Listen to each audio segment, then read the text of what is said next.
Monsieur Foallenelo René, administrateur de la DSG. Co-société anonyme et actionnaire, Bafoussam. Co-héritier de la succession Loe-Pierre. 20 rue Anatole France appartement N°77. 93 370 Montfermeil téléphone 01 43 32 76 90. France. Lettre recommandée avec accusé de réception par, Chronopost. À l'attention de Monsieur Ernest Sakam. Administrateur provisoire de la succession Loe-Pierre. Et de la Société Générale de Commerce de l'Ouest. Siège social BP 1506. Bafoussam téléphone, 237, 44 11 36. Cameroun. Montfermeil le 26 avril 2003. Vos références à point rue S. L. T. 0213. Nombre de pages, 4 pages.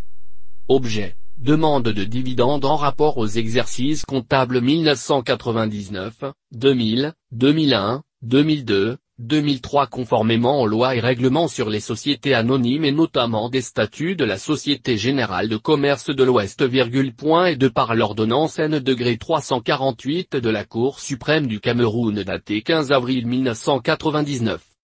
Monsieur l'administrateur provisoire de la Société Générale de Commerce de l'Ouest, de la succession Loe-Pierre, commissaire aux comptes.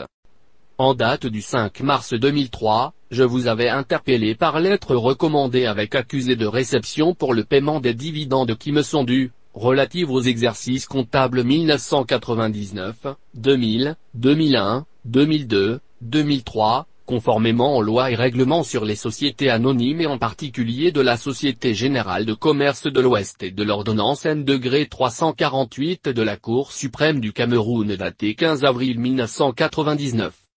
Vous avez déclaré dans votre réponse datée du 28 mars 2003 que, nous vous informons que pendant les exercices clos sous notre gestion, confère exercice clos au 30 juin 2000, 2001, 2002 et au 31 décembre 2002, il n'y a pas de bénéfice à distribuer.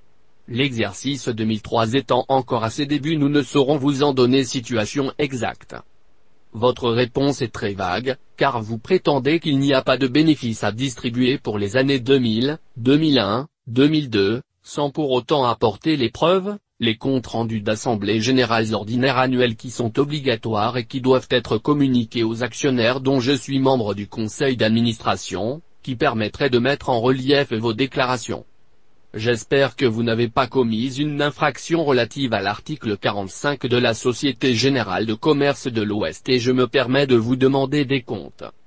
Cet article énonce clairement que il est établi chaque année, conformément à la loi, un inventaire contenant l'indication de l'actif et du passif de la société et dans lequel les divers éléments de l'actif social subissent les amortissements qui sont déterminés par le conseil d'administration, un bilan de la situation active et passive de la société et un compte de pertes et profits faisant apparaître les résultats de chaque exercice social. L'inventaire, le bilan, le compte des pertes et profits et le rapport du conseil d'administration sont dans les conditions et délais de la loi, mis à la disposition des commissaires aux comptes, soumis au droit de communication des actionnaires et présentés à l'Assemblée générale ordinaire annuelle. C'est donc à la lumière de cet article, que je constate donc avec beaucoup de regret que vous n'avez jamais tenu d'assemblée générale ordinaire annuelle ni communiqué les rapports d'inventaire, les bilans, les comptes des pertes et des profits aux actionnaires depuis votre prise de fonction en mai 1999. En outre, vous n'avez jamais présenté ces comptes spéciaux en assemblée générale ordinaire annuelle. Ce qui constitue donc une infraction aux règles de droit de 1867, 1966 qui régissent les sociétés anonymes et notamment la Société Générale de Commerce de l'Ouest. De plus, vous êtes en infraction par rapport à l'ordonnance N°348 de la Cour suprême du Cameroun datée du 15 avril 1999.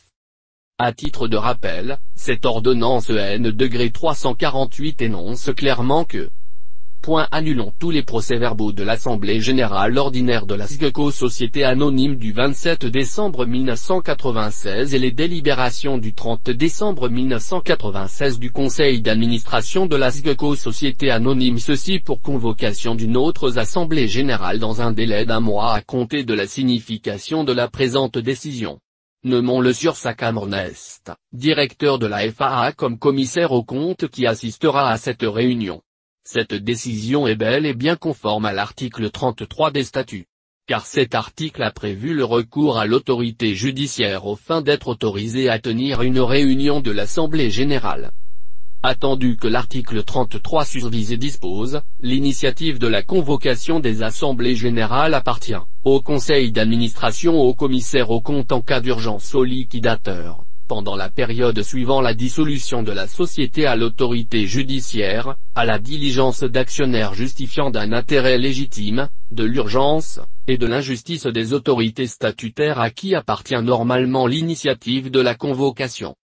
C'est vertu de l'article 33 des statuts de la Société Générale de Commerce de l'Ouest que Monsieur le Président du tribunal de première instance de Bafoussam, par son ordonnance N-85-96-97 du 10 décembre 1996 avait ordonné la convocation de l'Assemblée Générale de la Société Générale de Commerce de l'Ouest. Point de plus, Monsieur le Président du tribunal de première instance de Bafoussam par son ordonnance N-78 vous a nommé sur proposition des actionnaires de la dite société comme commissaire compte qui assisterait à cette réunion. Cette décision a été confirmée par Monsieur le Président du tribunal de la Cour d'appel de l'Ouest statuant en matière de référé par son arrêt N-08/CIV, rendu le 14 octobre 1998, en s'appuyant toujours sur l'article 33 des statuts de la Société Générale de Commerce de l'Ouest et clause par nécessité dans le même sens par Monsieur le Président de la Cour suprême du Cameroun le 15 avril 1999. Étant donné que vous avez été nommé pour convoquer l'Assemblée Générale Ordinaire de SGECO Société Anonyme, il vous appartenait de fixer l'ordre du jour conformément à l'article 34 des statuts de la Société. L'article 34 susvisé dispose, la fixation de l'ordre du jour et la préparation du projet des résolutions à soumettre à l'Assemblée Générale appartient à l'autorité convocatrice. Je constate que depuis 4 ans vous vous êtes soustrait à l'exécution de l'article 33 des statuts de la Société Générale de Commerce de l'Ouest. Vous tenez donc des propos qui sont en contradiction avec les articles 33, 45 de statut susvisé et l'ordonnance N-348 de la Cour suprême du Cameroun. Je me permets de vous signaler que je suis légèrement perplexe sur les intérêts communs de la famille, des actionnaires, des futurs actionnaires cohéritiers de la succession Lepierre et des veuves de notre feu père, usufruitières des biens de leur époux. En somme, je vous prie de bien vouloir respecter les textes qui régissent les sociétés anonymes et notamment la de la Société Générale de Commerce de l'Ouest pour étayer les pertes dont vous prétendez sans pour autant apporter des justifications depuis votre prise de fonction en mai 1999. En supposant qu'il n'y ait pas eu de bénéfice pour ces 3 derniers exercices, 2000, 2001, 2002, je trouve que la situation est tellement grave pour que vous puissiez convoquer au plus vite une assemblée générale ordinaire pour éclaircir cette situation. Je réitère ma position en vous précisant que tout actionnaire a le droit, dans les conditions et délais d'obtenir communication. 1. De l'inventaire, du compte d'exploitation générale, du compte de perte et profit, du bilan. 2. Des rapports du conseil d'administration, et des commissaires aux comptes, qui sont soumis à l'Assemblée. 3. Du montant global, certifié exact par le commissaire aux comptes, des rémunérations versées aux personnes les mieux rémunérées au sein de la Société Générale de Commerce de l'Ouest. 4. À toute époque, d'obtenir communication des documents sociaux concernant les 3 derniers exercices, 2000, 2001, 2002, ainsi que des procès-verbaux et feuilles de présence des assemblées tenues au cours de ces 3 derniers exercices. En dernière analyse, je vous signifie que si vous refusez en totalité ou en partie la communication de documents précités, je me permettrai de recourir à l'article 51 des statuts pour vous assigner devant Monsieur le procureur de la Cour d'appel de l'Ouest qui mettra la lumière dans cette affaire. Je compte sur votre diligence pour veiller à ce que cette situation soit Je vous prie d'agréer Monsieur Sakam Ernest, administrateur provisoire de la Société Générale de Commerce de l'Ouest, de la succession Loé Pierre, commissaire aux comptes, l'expression de mes sentiments distingués et profondément respectueux. Monsieur Foalene Loé membre du conseil d'administration de la Société Générale de Commerce de l'Ouest, fils de Loé Pierre Loé Bernadette.